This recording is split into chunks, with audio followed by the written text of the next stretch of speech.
জানিয়ে দিব এই মুহূর্তে পাওয়া সর্বশেষ বাংলা সংবাদ। শুরুতেই শিরোনাম। ওবায়দুল কাদের ৩ মাস পর কিভাবে দেশ ছাড়লেন, ব্যাখ্যা চেয়েছেন ট্রাইব্যুনাল।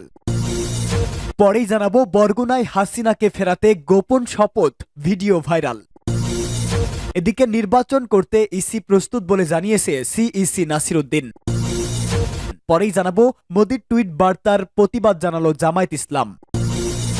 সর্বশেষ জানিয়ে দিব কুমিল্লা ও ফরিদপুরকে বিভাগ করার সুপারিশ করবে কমিশন, এছাড়াও হতে পারে আরও 10টি বিভাগ। এতক্ষণ শুনছিলেন সংবাদ শিরোনাম, এবারে বিস্তারিত। ওবায়দুল কাদের ৩ মাস পর কিভাবে দেশ ছাড়লেন, ব্যাখ্যা চেয়েছেন ট্রাইব্যুনাল। আওয়ামী লীগের সাধারণ সম্পাদক এবং সাবেক সড়ক পরিবহন ও সেতুমন্ত্রী ওবায়দুল কাদের কিভাবে দেশ ছাড়লেন, পুলিশের কাছে তার ব্যাখ্যা চেয়েছে আন্তর্জাতিক অপরাধ ট্রাইব্যুনাল। 2 সপ্তাহের মধ্যে আইজিপিকে ব্যাখ্যা দিতেও বলা হয়েছে।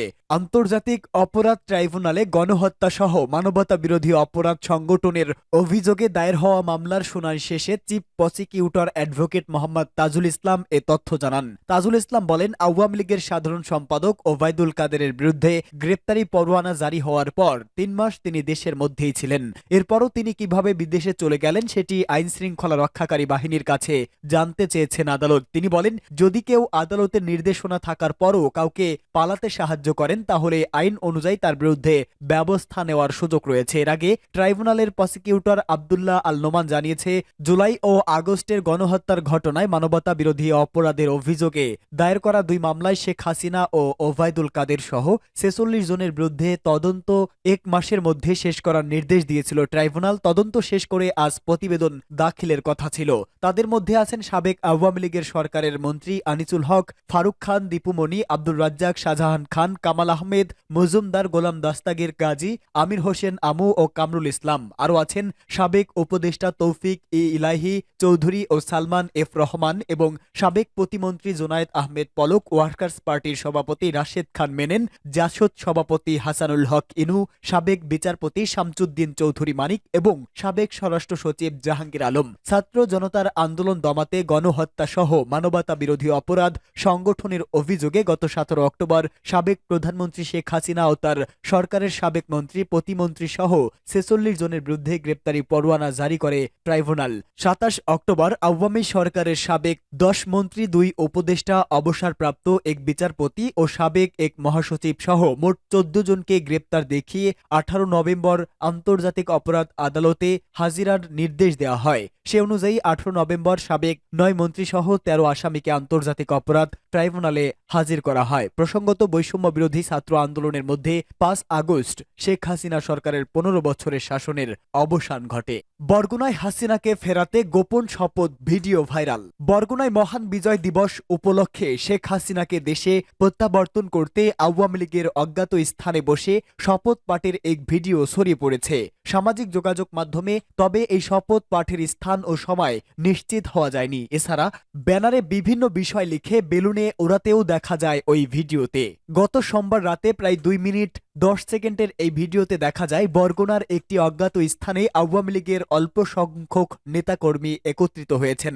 তাদের হাতে বেলুন ও ব্যানার দেখা গেছে।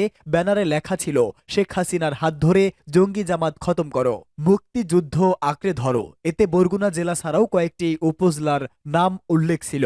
ছড়িয়ে পড়া ভিডিওতে নেতাকর্মীদের শপথ পাঠে বলা হয়, গৌরবময় মহান বিজয় দিবস 2024। চারদিকে তাকিয়ে দেখি বঙ্গবন্ধুর সোনার বাংলা মেটিকুলাস প্ল্যানে মৃত্যু উপত্যকায় পরিণত হয়েছে।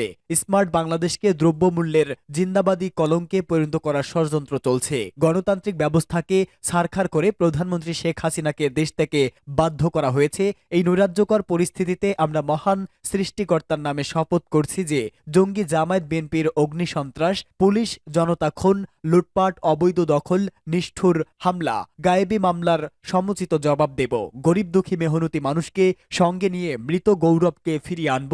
জাগ্রত বিবেকবান দেশপ্রেমিকদের ঐক্য গড়ে প্রধানমন্ত্রী শেখ হাসিনা স্বদেশ প্রত্যাবর্তন সফল ও নির্বিঘ্ন করার লক্ষ্যে এসব কর্মকাণ্ড পরিচালনা করব। প্রয়োজনে নেত্রীর নির্দেশে গণতন্ত্রের যোদ্ধা হিসাবে নিজেদের জীবনকে জীবনকে উৎসর্গ করব, জয় বাংলা। এ বিষয়ে অতিরিক্ত পুলিশ সুপার মোহাম্মদ আব্দুল হালিম বলেন, বরগুনার বিভিন্ন উপজেলায় গোপনীয়ভাবে এটা করেছে, ৩-৪ জন মিলে বেলুন উড়িয়েছে, এরকম ভিডিও দেখেছি, তবে কোথায় বসে করেছে তা জানতে পারিনি।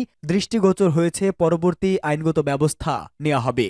নির্বাচন করতে ইসি প্রস্তুত, সিইসি নাসির। যে কোনো সময় জাতীয় নির্বাচন আয়োজনে কমিশন প্রস্তুত আছে বলে জানিয়েছেন প্রধান নির্বাচন কমিশনার এম নাসির উদ্দিন। নির্বাচন ভবনে সাংবাদিকদের সঙ্গে আলাপে তিনি এ মন্তব্য করেন। এ সময় সিইসি বলেন, প্রধান উপদেষ্টা যে ঘোষণা দিয়েছেন সে অনুযায়ী আমরা প্রস্তুত। যখনই তিনি চান আমাদের পক্ষ থেকে সম্পূর্ণ প্রস্তুত। জাতীয় নির্বাচনের 16 আনা প্রস্তুতি চলছে। এই মুহূর্তে স্থানীয় নির্বাচন করা নিয়ে কোনো চিন্তা আমাদের নেই। এর আগে বিজয় দিবসের দিন জাতির উদ্দেশ্যে ভাষণ দেন প্রধান উপদেষ্টা মোহাম্মদ ইউনুস। জাতীয় নির্বাচনের একটি সম্ভাব্য সময়সীমা তুলে ধরেন। তিনি জানান, রাজনৈতিক দলগুলোর ঐক্যমতের ভিত্তিতে 2025 সালের শেষ দিকে অথবা 2026 সালের প্রথমার্ধে জাতীয় সংসদ নির্বাচন হতে পারে। সংসদীয় আসনের সীমানা পুনর্নির্ধারণের বিষয়ে সিইসি বলেন, সীমানা পুনর্নির্ধারণ হবে ন্যায্যতার ভিত্তিতে। অতীতের সীমানা নির্ধারণের ক্ষেত্রে যদি কোনো অনিয়ম হয়, কোনো প্রার্থীকে জেতানোর জন্য বা কাউকে হারানোর জন্য উদ্দেশ্য প্রণোদিতভাবে কোনো সীমানা পুনর্নির্ধারণ হয়ে থাকে, সেটা কমিশন দেখবে। বিদ্যমান ভোটার তালিকায় নির্বাচন হবে নাকি নতুন ভোটার তালিকা করবেন, এমন প্রশ্নের জবাবে সিইসি বলেন, 2 মাস পর ইসির হাতে একটি নতুন চূড়ান্ত ভোটার তালিকা আসবে। এরপর বাড়ি বাড়ি গিয়ে তথ্য সংগ্রহ করা হবে, সব ধরনের যাচাই বাছাই করা হবে। তিনি বলেন, দায়িত্ব নেওয়ার পর প্রথম দিন থেকেই আমরা জাতীয় নির্বাচন নিয়ে কাজ শুরু করেছি। যেসব প্রস্তুতির দরকার তার সবই আমাদের রয়েছে। প্রধান উপদেষ্টা জাতীয় নির্বাচনের যে সময় ইঙ্গিত করেছেন সে অনুযায়ী নির্বাচন করতে আমরা পুরোপুরি প্রস্তুত। স্থানীয় সরকার নির্বাচন নিয়ে করা এক প্রশ্নের জবাবে তিনি বলেন, প্রধান উপদেষ্টা নির্বাচনের যে ইন্ডিকশন দিয়েছে সেটা জাতীয় সংসদ নির্বাচন। তিনি স্থায়ী সরকার নির্বাচনের কোনো কিছু বলেননি। আমাদের যারা স্টেক হোল্ডার রাজনৈতিক দল তারাও সংসদ নির্বাচনের কথা বলেছেন। তারা অন্তর্বর্তীকালীন সরকার থেকে নির্বাচিত সরকারের কাছে ক্ষমতা হস্তান্তরের কথা বলেছেন। কাজেই আমরা আপাতত সংসদ নির্বাচনের কথাই ভাবছি। মোদির টুইট বার্তার প্রতিবাদ জানালো জামাত। বাংলাদেশের মুক্তিযুদ্ধকে ভারতের যুদ্ধ বলে দাবি করা নরেন্দ্র মোদির বক্তব্যের নিন্দা ও প্রতিবাদ জানিয়ে বিবৃতি দিয়েছে বাংলাদেশ জামায়াতে ইসলামী। দলের ভেরিফাইড ফেসবুক পেজে বিবৃতি দেন বাংলাদেশ জামায়াতে ইসলামীর সেক্রেটারি জেনারেল ও সাবেক এমপি অধ্যাপক মিয়া গোলাম পরোয়ার। এই বিবৃতিতে তিনি বলেন, 16 ডিসেম্বর বাংলাদেশের বিজয় দিবস নিয়ে ভারতের প্রধানমন্ত্রী নরেন্দ্র মোদি সামাজিক যোগাযোগ মাধ্যমে একটি পোস্ট দিয়েছেন। এই পোস্টে তিনি বাংলাদেশের মুক্তিযুদ্ধকে ভারতের যুদ্ধ বলে দাবি করেছেন। 1971 সালের বাংলাদেশের ঐতিহাসিক বিজয়কে তিনি ভারতের বিজয় হিসেবে আখ্যায়িত করেছেন। 16 ডিসেম্বর বিজয় দিবসে তার প্রদত্ত পোস্টে তিনি বাংলাদেশ নাম উল্লেখ করেননি। নরেন্দ্র মোদির এই বক্তব্য বাংলাদেশের স্বাধীনতা, সার্বভৌমত্ব ও মুক্তিযুদ্ধের প্রতি অসম্মান ও অমর্যাদাকর। গোলাম পরোয়ার বলেন, তার ওই বক্তব্যের মাধ্যমে প্রমাণিত হল 53 বছর আগে জামায়াতে ইসলামী ভারতের আধিপত্যবাদের আশঙ্কা সম্পর্কে যে বক্তব্য দিয়েছিল তা সঠিক। নরেন্দ্র মোদি তার পোস্টের মাধ্যমে জামায়াতের বক্তব্যের সত্যতার পক্ষে রাজসাক্ষী হয়ে রইল। আমরা ভারতের প্রধানমন্ত্রী নরেন্দ্র মোদির এই বক্তব্যের নিন্দা ও প্রতিবাদ জানাচ্ছি। কুমিল্লা ও ফরিদপুরকে বিভাগ করার সুপারিশ করবে কমিশন। কুমিল্লা ও ফরিদপুরকে বিভাগ করার সুপারিশ করতে যাচ্ছে জনপ্রশাসন সংস্কার কমিশন। সচিবালয় বিটের সাংবাদিকদের সঙ্গে জনপ্রশাসনের সংস্কার কমিশনের মতবিনিময় সভায় কমিশনের সদস্য জনপ্রশাসন মন্ত্রণালয়ের সিনিয়র সচিব মোহাম্মদ মোকলেসুর রহমান কথা জানান। এ সময় কমিশনের প্রধান আব্দুল মুইত চৌধুরী সহ সদস্যরা উপস্থিত ছিলেন। সিনিয়র সচিব বলেন, কমিশনের মেজর সুপারিশগুলোর মধ্যে একটি হচ্ছে ফরিদপুর ও কুমিল্লাকে বিভাগ করা হোক। এই এলাকার দাবির পরিপ্রেক্ষিতে আমরা 2টি বিভাগ করার পরামর্শ দিচ্ছি। তিনি বলেন, এই 2টি বিভাগ করতে গেলে 2-1টা জেলা এই বিভাগ থেকে ওই বিভাগের দিতে হবে। সেটা আমরা ম্যাপ করে দিয়েছি। একটি ম্যাপ দেখলেই বোঝা যাবে সামনে 10টি বিভাগ কোন জেলাকে কোন জায়গায় দেয়া হয়েছে, তবে বিভাগকে টাচ করা হয়নি। এখানে ঢাকা, ময়মনসিংহ ও চট্টগ্রামকে টাচ করা হয়েছে যাতে কুমিল্লা, ফরিদপুর ও ময়মনসিংহ সেরকম হয়। আমরা দিয়েছি, সরকার যদি মনে করে 10টি বিভাগ করবে ফাইন। মোকলেসুর রহমান আরো বলেন, জনগণের আবেদনের পরিপ্রেক্ষিতে আরো অনেক এমন সুপারিশ করেছি। আমরা গুগলে ক্লাস্টার করেছি, একই বিষয় কত হাজার মানুষ সাপোর্ট করেছে, কত হাজার লোক চাহিদা দিয়েছে।